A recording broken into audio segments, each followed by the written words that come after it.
Yo, what's going on everyone? Guiding Light here, back with another Destiny video. And in this one, I'm going to walk you guys through how to complete the Dual Destiny mission. Now, this is a co-op mission that you will need to complete in order to unlock access to the exotic class item. Now, this is a pretty unique mission where you and a friend or you and a co-op partner are actually going to have to work together in order to get through this mission. Now, it's also going to be timed, and just keep in mind, it also will take a bit of time to complete, up to about 45 minutes to an hour. Now, there's also going to be quite a few elements in the mission where you will need to call out or communicate with your teammate. And so, if you're on PlayStation and you can actually use the share play feature to throw up their screen live, it can definitely make this mission a lot easier, as there's going to be some pictures and things like that, some visual callouts that you will need to make. And this will make it a lot easier if you can do it. Now, once you guys get started, you're going to have not much time, but as you complete objectives, you're going to get more and more time to go on. Now, if you know the mechanics before you go in, you shouldn't have too much trouble completing it. But if you don't know the mechanics, this could definitely take quite a few tries. And since every time you fail, you have to start back from the beginning, it's best just to know what you're doing. So the first step when you know when you get in the mission is to just see on the left side of your screen whether you're the dark or the light character. So once you guys have your role set, you're either going to be dark or light. You're just going to want to run through the first section. Don't worry about any of these enemies. It's just going to waste your time. Now, once you get here about to this section with this ogre, there's going to be two different plates you have to step on, one dark plate and one light plate. So depending on your role, you're going to want to go and step on your plate. Now, the dark plate can be found all the way on the left side here behind these two ogres back in a cave. And the light plate can be found all the way on the right side in the exact same spot as this, just on the right side of this giant cave. You'll be able to see it there in the far right corner of the screen, as my friend is on the share play right there in the top right corner. So you're going to run past this ogre here. You're going to just go simply stand on your dark plate, and then you just want to wait for your teammate to go and step on their light plate.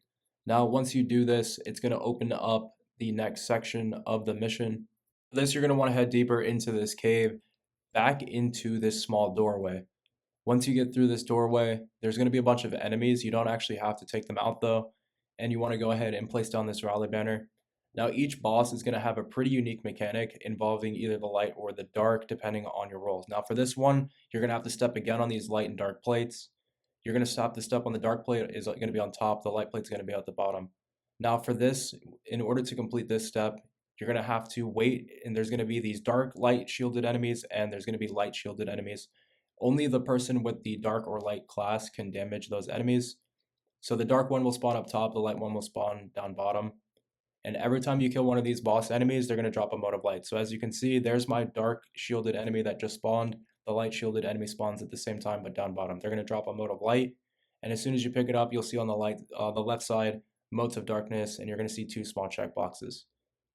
Now, once you pick up the motes of light, you're going to want to be on the lookout for small symbols that will pop up. Now, depending on your role, you're either going to have to call out these picture symbols or you're going to have to shoot the picture symbols that pop up.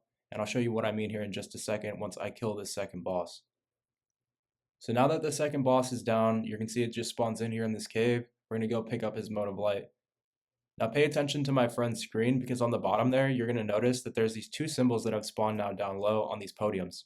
What you're going to want to do is match these symbols up and shoot the crystals that are up top, but make sure that you shoot them in the right order. You have to shoot them left to right, and there's going to be different parts in this mission where you have to do it again. Always follow the same order. Always shoot the symbols left to right. If you don't, it will actually reset it. You'll have to start all over again.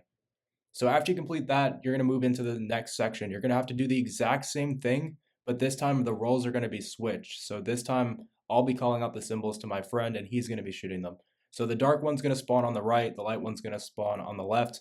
This time you're going to have to get 3 motes of light out of the bosses. So go ahead and wait and kill 3 waves of enemies. You kill all 3 waves of enemies. Now you're going to want to go over to this light side. There's going to be a new podium that spawns with the 3 symbols. Instead of 2 symbols, it's going to be 3 this time. Like I said, guys, make sure you shoot left to right. If you don't shoot them in the right order, it's like I said, it's going to reset them. So you're going to have these symbols. It's going to be random every time. So don't follow what's on my screen at this point. You're going to want to check on your screen. And as you can see, my friend's matching the symbols up and shooting them on the crystals on his screen now. We just simply swapped roles. So take your time, make sure you get it right the first time so you don't have to start all over again. And then you will complete this room and move on to the next section. It will just simply teleport you out of the room. Now this next room, you're gonna follow the exact same method, but it's gonna be a little bit tougher this time because there's gonna be 4 stacks of motes you have to get. Once you have the 4th stack of mote, whoever's gonna shoot the symbols wants to go up to the top level and stand right here in the middle. This is gonna be the best spot so you don't have to worry too much about getting shot by other enemies, and you can see all of the crystals from here. At this point, look at your friend's screen, match up the symbols from left to right once again, and just make sure that you shoot the right ones. Now, at this point, you really do want to take your time and try to get it right the first time, because if you don't, you're going to have to get 4 stacks of motes, and it can take quite a while to get it. So as you can see, I messed up the first time, and we had to start all over again, and it can just waste a lot of time on the clock. So we had to stack up 4 more motes. I went back up top. This time I made sure to really get the symbols right, and some of them can be kind of hard to see because they're really far away. You might even want to bring a sniper with you or something with a scope so you can really see the ones that are far back. Now knock out all 4 of these symbols and you'll be on to the next section. At this point, you're only about halfway through. Like I said, this is going to be a really long mission, and it would be best to try to run with a friend that you play with often because there is a lot of communication involved. Now you're going to get on to the next section here. Just follow the pathway. At this point, I do believe it's a small jumping puzzle. At one point, you and your teammate are going to get split up in this jumping puzzle, and you're going to have to go on your own way. In order to move forward, you're just going to have to simply step on the same plates again, the light and the dark plates, to unlock the door.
Now, in the next phase, things do get a bit complicated as you are going to have to solve a puzzle in order to defeat this boss.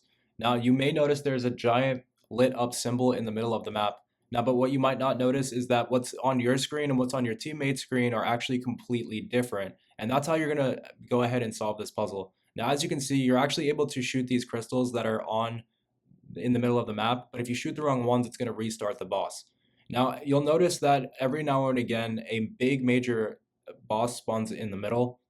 Whoever kills that boss is going to get a perk that allows you to shoot the crystals that spawn inside the middle there. So keep in mind, whoever does the last bit of damage to this boss here is going to get that buff. So this time around, I had my teammate get that buff every single time. I focused on clearing out ads, and he was going to be the one that shot the oracles, we'll call them, every single time. Now, once you guys have the buff, what you want to do is you want to take a look at the clock or all the different oracles there in the center of the screen. You're going to want to compare this with what's on your teammate's screen. As you can see, my teammate's screen's up there in the top right corner. I know it's a little bit hard to see, but basically what you're going to want to do is you're going to want to look at your screen and their screen and just see what lights are missing. So on my clock, it shows 2, 3, and 9. And on his clock, it shows his own numbers. Now, whatever numbers are not showing are the three that you need to shoot. So if I have 1, 2, and 3, and my teammate has 4, 5, and 6, you're going to want to go and shoot 7, 8, and 9. So basically, just look at whatever oracles are lit up on your screen versus your teammate's screen and compare the two. Whichever ones are missing are the ones that you're going to want to shoot. Now, when I say 1 through 9, I'm talking left to right again. So the top left would be 1, and the far right, top right, would be 9. So you're going to want to do this 3 times in order to unlock the door. Just keep in mind, whoever kills that boss, they're the only ones that can shoot. So I'll zoom in on my friend's screen here as he goes to shoot the oracles. Now we matched up, as you can see, his symbols were completely different than mine. We compared the two symbols, and whatever ones were missing in the combination is the 3 oracles that you needed to shoot. So like I said, if it's 1, 2, 3, and then he has 4, 5, and 6, you're going to want to shoot 7, 8, and 9. So I know it's a little confusing. Hopefully this does help you guys out to clear it. And then we're going to move on to the next boss. Now, once you get to the next section, you're going to be at a dead end. You have to clear out all of the enemies, and 2 barriers will spawn a light and a dark pool. One, just use the perk to go ahead and unlock these doors and move on to the next section.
Now, once you get to this portion, you will be at the final boss. So just keep that in mind. This is actually going to be the final section.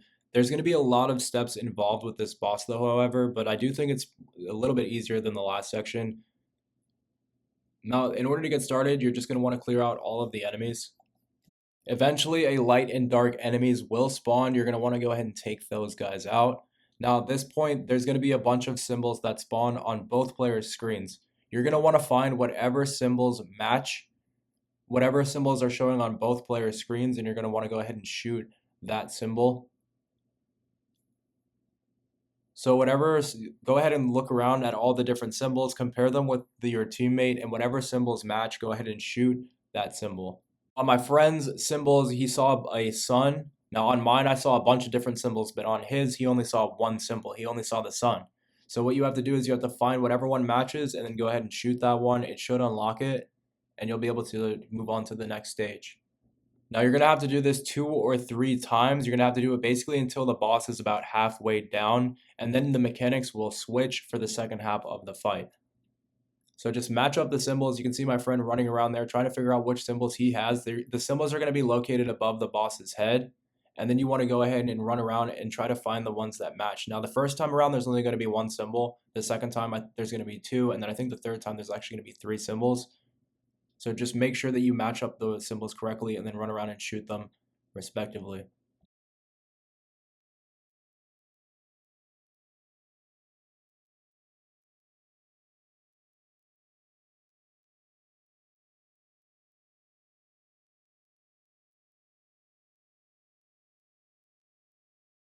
This boss about halfway down, there's actually a second boss that's going to spawn, and you should also see these clocks begin to form on the map. So the same mechanic from the second boss phase where you had to shoot the lit up oracles, that's going to happen again. Now after you take down the first boss, one clock will spawn on the right. After you get him down to the last phase, the second clock will spawn on the left. So as you can see here, we're going to wrap up this boss phase really quick.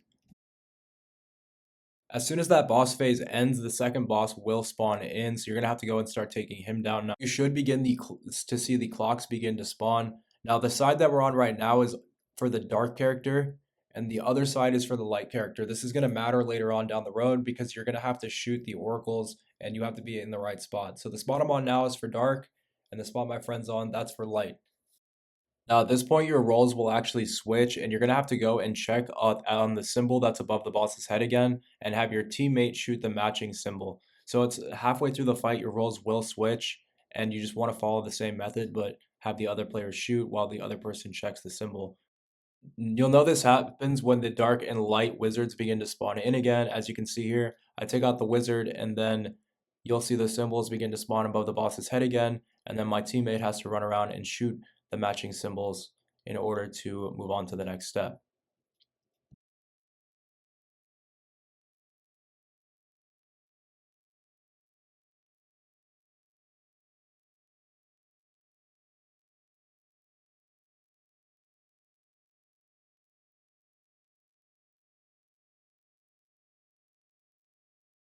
Now, after you guys deal damage to the boss again, you're gonna want to switch to the clocks. Now, what was crazy is my friend's power actually ended up going out at this point, so we were not able to use the share play anymore. I actually had to sit and wait for him to load back into the mission. We luckily were able to scrape by with only like 2 seconds remaining. So luckily were able to get it done. I'll walk you guys through the last step here very quickly. Now, like I said at the beginning, guys, make sure you're on the right side of the map, depending on whether you're a dark or light character. And what you're going to want to do is take out the wizard. This will unlock these clocks. Now, what you're going to want to do is you're going to want to, just like before when you were matching up the picture symbols, now you want to match up the oracles. So you're going to want to read off the oracles to each other, and whichever one of the oracles you both have lit up is the one that you both want to shoot. So as you can see, they change quite rapidly, and so you kind of have to be really quick with it and try to find whichever one's matched up. So if the symbol switches around and you guys all have a 5, you both want to shoot the 5. If it switches around and you guys all have a 3, you both want to shoot the 3. Now, the only thing that makes it hard is how rapidly it can change and the fact that you can't necessarily call out that fast. So this was definitely the hardest mechanic, especially without the share play feature being available. So that's how you're going to complete this final step and then end the mission to receive the mark. Now the mark is going to drop randomly, and I do believe you're going to be able to now, once you have the mission complete, you'll be able to go into the Pale Heart, and anytime that you complete one of the overtake or overthrow missions there, or anytime you open up a chest in an overthrow mission, there will be a small chance at receiving another mark with a random drop on it. So hopefully this mission helps you out. I know it was a long mission, so hopefully it helps you guys through every phase of the boss, and I will catch you guys in the next one. Peace.